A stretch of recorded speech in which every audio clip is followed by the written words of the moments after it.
Okay, so these are the JV scrims on 10.5, New Queen Street. Let's get started. So I think it's important to understand right off the rip, right? The comp that we have is your standard comp. I'll put tornadoes in there because I wanted to see a flyer. It's no different than if we had Bosif on Echo, but I wanted essentially Bosif to be able to run Brawl, Genji, Tracer, Hit Scan, and have someone else be the flyer, which is why I put the tornadoes in there. I don't think Rocket runs flyers like Echo and Pharah, which is why I made this swap. We have the Bapier for Sustain, for Cap. We obviously have Achilles here on the Mercy for tornadoes. So it's a pretty standard comp. The idea here is essentially to pepper them from the back as we push in. All we want to do is poke out damage. That way Cap and both just have an easier time with the resources, right? This is kind of when we started to notice that their team just counterpicked everything. So as you can see, right, they immediately go hit scan, which is not what they were running with the previous maps, but this is fine. So I think the tornadoes, you play this very well. You play cover. This is the reason why I like you on the Pharah for certain situations, right? You play cover well. Right here, we did an early bubble. Didn't really get much out of it. One thing I want us to do is we definitely want to at least bait out shield or suck. Ideally against Sigma, if you're playing against him, Cap, I want you to go past him, use your bubble, and then force suck out of it or something, or rotate the shield out, and then have Bosif go in. I think we kind of did it backwards here, where like you're pushing up, but Bosif's still behind you, right? But has no LOS on it. The beauty about this, though, is that we still have tornadoes where they don't have an LOS on tornadoes, because if the second they turn for tornadoes here, you guys are able to just roll on that team. So I actually think we did a very good engagement here on the first part. I don't know why we just got picked off. I think we lose track of their Widow and their hit scan. I'm just gonna let this play out. So we're patient here, which is great. We need to be patient. Right, we don't have a shield buster right away. Essentially, we're waiting for the tornadoes to get them a little bit low for us to then be able to engage. So at this point, right, the idea is Cap, you're in charge of the Sigma, while Bosif goes for their backline. Yep, just like that, right?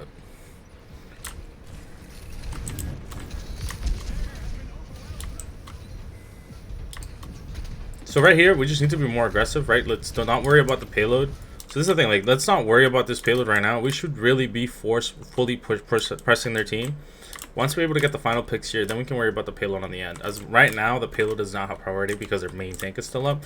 If their tank was not up, then yes, we can just do the rest, right? We can just continue pushing payload. Alright, so we lose our Mercy here. I think Achilles, I think you were standing still. Again, not on you here, but we should not be pushing payload. Let's just finish off the squishies. Definitely don't stand still, at least. But, you know, we just didn't know where the Widow was. Actually, I don't even know where she is on this map. I thought she was far left. Yeah, she is far left. Yeah, I did not see her even when I was watching you guys, so. At this point, you go down, which means the tornadoes goes down. And then now, instead of being up 2 versus their team, because their spawns are coming back in, we're essentially down 5-3. At this point, I know we try to retreat, ideally because Cap still has charge. We want to be able to at least live. I don't think anyone lives but Cap. Bosif goes down, and then Virus goes down.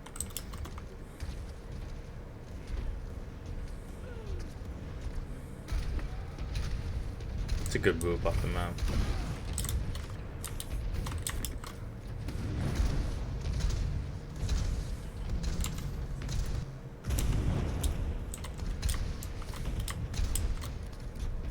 Alright, perfect. That's a good swap for the Winston here. So, Cap, the way you're going to play this is no different than if you play an Echo. The difference, instead of the follow-through coming in from the Echo, you're the follow-through.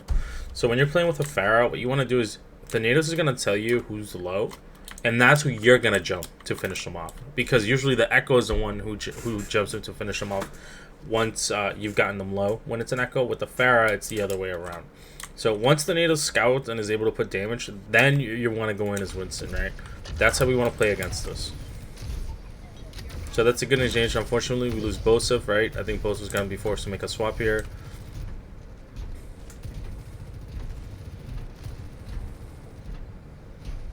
I don't think we get the kill on the Sigma, unfortunately, because their healers are still up. It's unfortunate.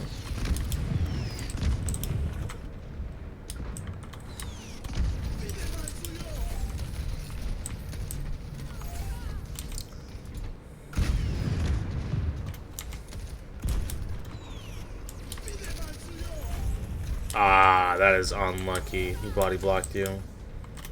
That's fine. You can't do anything about them.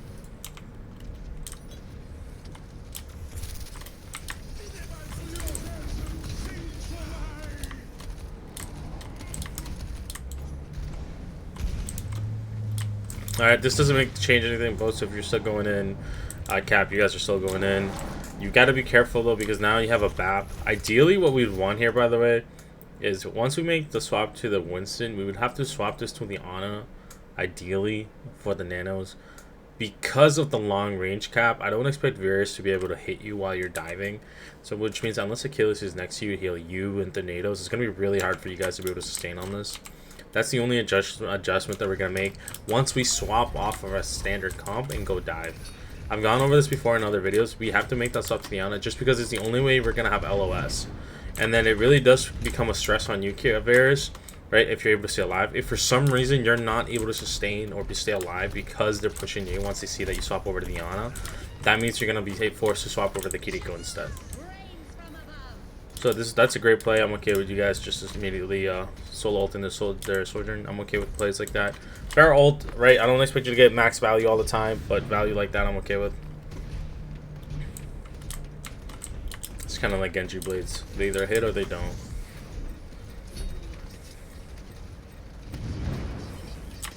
This is a great zoning right here. We're able to get the Lari, so that's a good play. It's actually this. You guys know how to play this, so I'm not gonna worry too much. So Varus, if they go ball here, right? So you know how they swap to the ball, then immediately you would be swapping over to the BAP there. So you stand on the BAP theoretically still helped us here, just because they immediately swapped over to the ball and swapped off the Sig.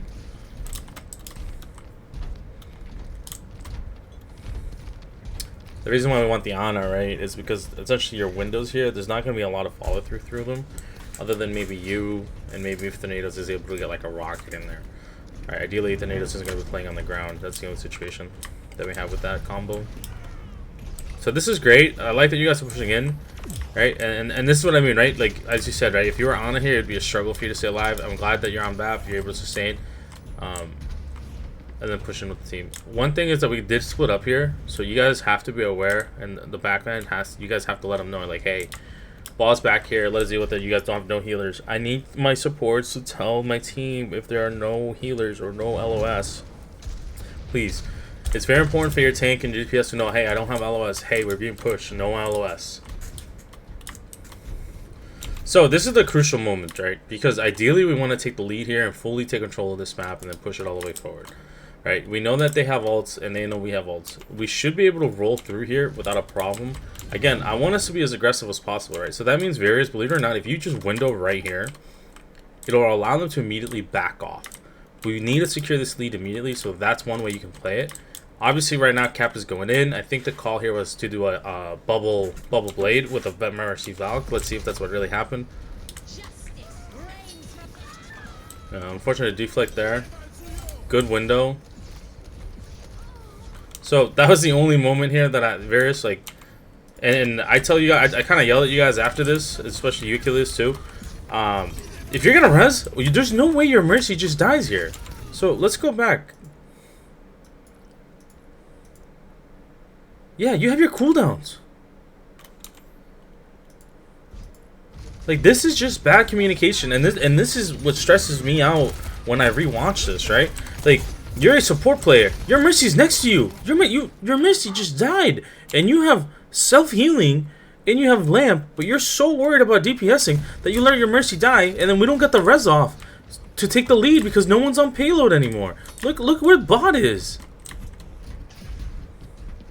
So by us doing that right there, you could have easily just pushed the payload, used your window forward, Varus, right, to zone them out. You still play bot, so that way you're all set with your cooldowns. You're still able to heal the Mercy, and if you need to, right? And then you guys still have immortality. That's the way the play that you should have done there. If you don't want to do it that way and you play the same way that you played, that's also fine. But that means you 100% can't let your Mercy die either, right? If you're gonna be aggressive here, Varus, and then you're gonna let your Mercy die, who's less than a meter away from you, while you have self-healing anymore, what are we doing? Right? Because we're pushing for a very aggressive, so now we've used 2 ults, 3 ults. And we did not get the lead. And you guys know, right? That means if we don't have the lead and we use 3 ults, they're going to be coming back up on ults.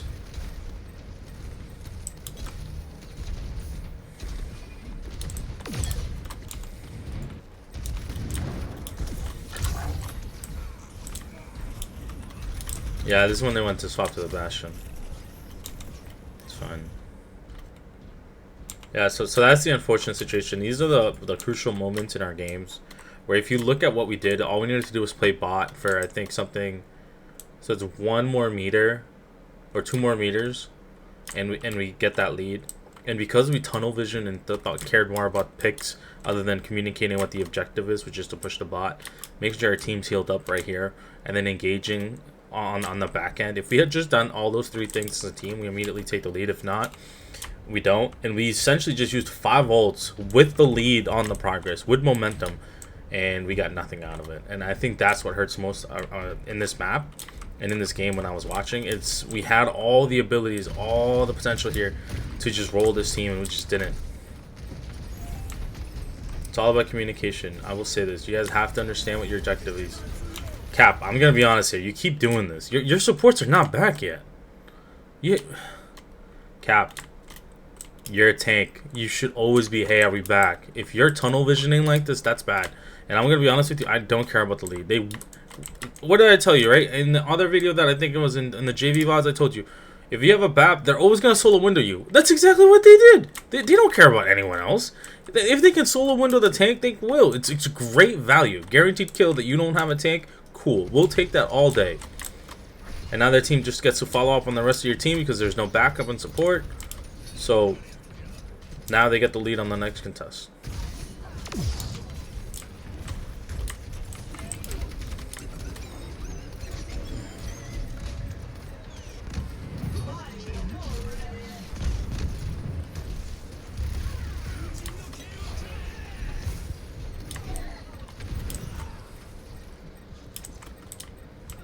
Unfortunately, because we had lost those 2 earlier team fights and got no value out of the progress, they just had ults, guys. They had ult advantage. Just like we had 5 ults earlier on that other side engagement. You know, they capitalized using their 5 ults. We just didn't capitalize when we had all our 5.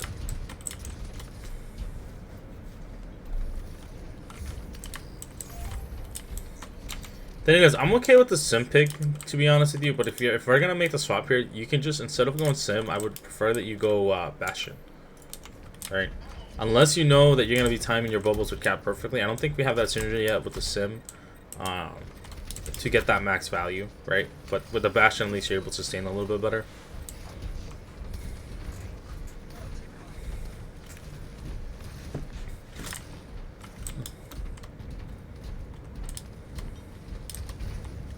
Against this team comp, priority number 1 is going to be the Illari. After the Illari, it's either going to be the Genji if Cap has charge, or it's going to be the Bastion, right? That's essentially the way we want to target this team. And every time the team composition changes, your target priorities change. It could go this time, right? That's what it was. And the other...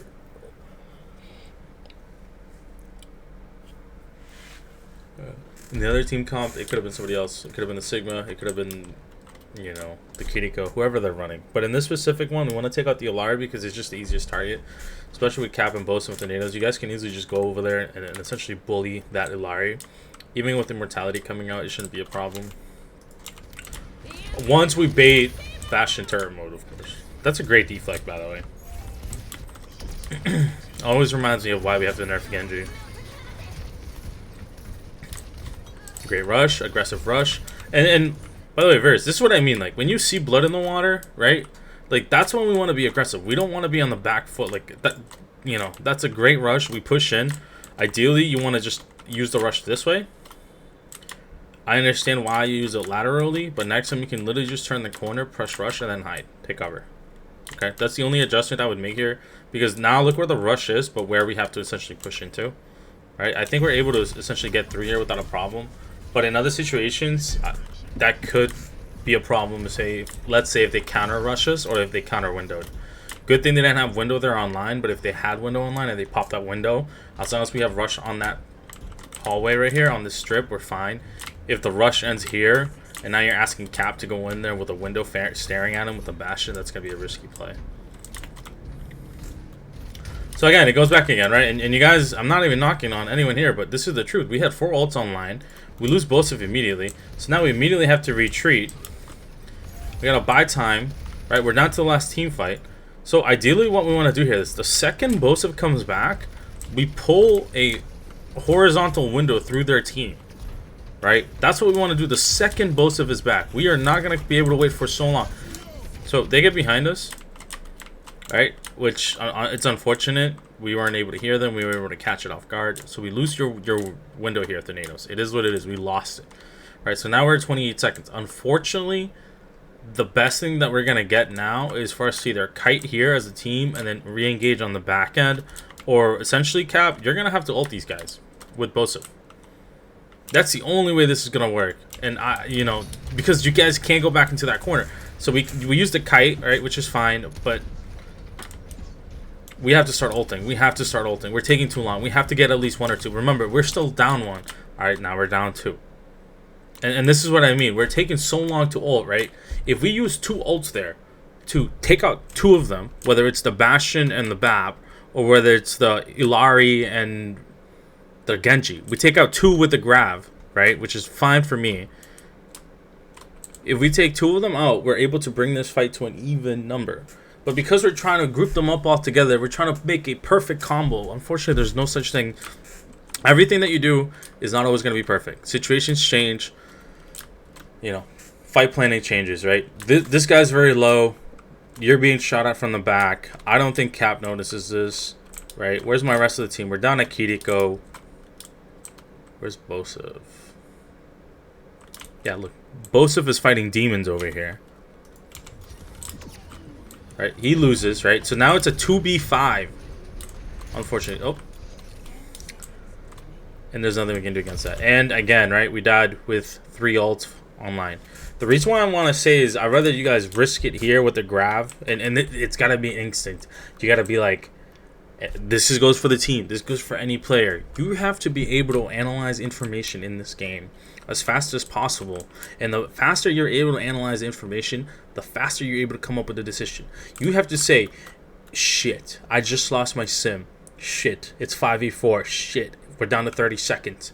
Okay, what are my options? If I do a double Grav here and I bubble Bosif, can we kill them here? Right? Is that option A?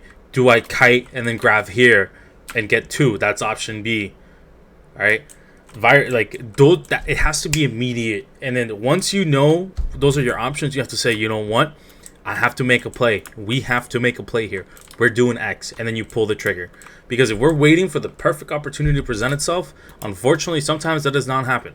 Right? If we had kept Varus in the game here, or if Bosif hadn't died earlier back here, then boom, perfect opportunities. We have 5 ults coming into this choke. That didn't happen. So we have to then come back here and be like, okay, that wasn't what we thought it was going to happen. What can I do now based on the situations that have risen, right? To maybe win the game. Remember, there's no guarantees, right? But let's say you guys ult here early. Maybe that's a 60% chance you guys win the map. Maybe it's a 40% chance. Maybe it's a 30% chance because they're going to have ults online. Who knows? I don't know.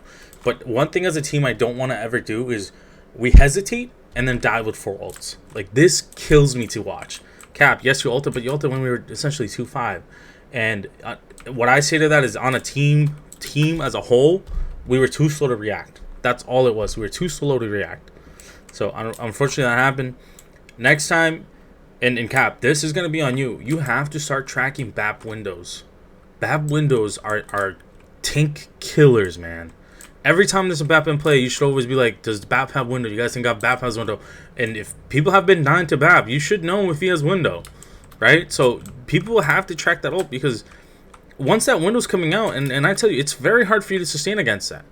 Even if we use a sim wall, they can break your wall with the window, right? So whatever the situation is, I think the biggest, I want to say, second ice check on this was that we died with all these ults. We hesitated.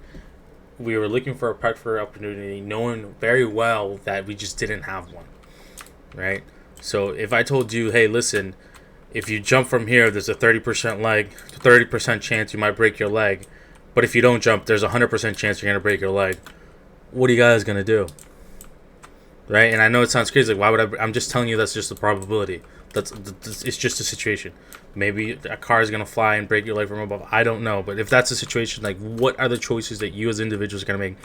And it's not just Overwatch, but that's what fast decision making is. Is you have to analyze information extremely fast and say, these are my options, A, B, C, D. What is the lesser of these evils, right? Because if that isn't the situation, then I think you guys would be playing a much calmer game, right? You'd be over here chilling. It would have been an easy roll, blah, blah, blah.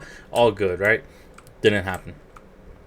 Right? So that's what this game is. And as a team, that's what you all have to understand is things are going to move fast. Things are going to change. But this can't happen. 4 ults on cooldown and we lose that engagement. Even if we use all 4 ults here and then we get wiped over here because then they use all 4 ults, I would have been more happy with that result than us not even get a chance to use our ults. And that's the bottom line. Okay. So hopefully you guys understood. Remember, Varys, what I said. Like, your rushes have to be aggressive, but always remember where the fight's gonna take place. Achilles, right? You've gotta help out with the Windows immortalities. That's fine. I think your bat play here was actually pretty solid. I didn't see anything bad on your mercy play is questionable. I think you guys were just dozing off over here. Thanatos, I'm okay with the sim pick, but I think the Bastion just keeps a lot of stress away from Cap. You gotta stop throwing as a tank. Please stop overextending, thinking you have healers. Like, look behind you. Your healers aren't spawn. Who's gonna heal you? Bosiv, you got very unlucky with those kills or deaths, but you are a Genji player, which means you are either lucky or unlucky during every game. That's all there is to it. It's a fate of a Genji player, right? But we'll work on it, right? So those are my comments for this. We know that this team was counter swapping every time. We know that we can go brawl. If brawl isn't working, we go dive. Once dive is then counter, we go back to brawl. That's all push map is. You want to buy meters for space, and then you're buying meters for ult charge, and then you're buying meters for counter swap. So that's all you're doing. You have to swap on push maps. It's very hard to just say I'm going to roll this team if they're as equally as good as you, or if they have some sense of understanding of the game too, because they are going to try to swap to also deny you from getting any progress, right? So alright, so that is the end of this VOD. I will see you all at the next one. Take care.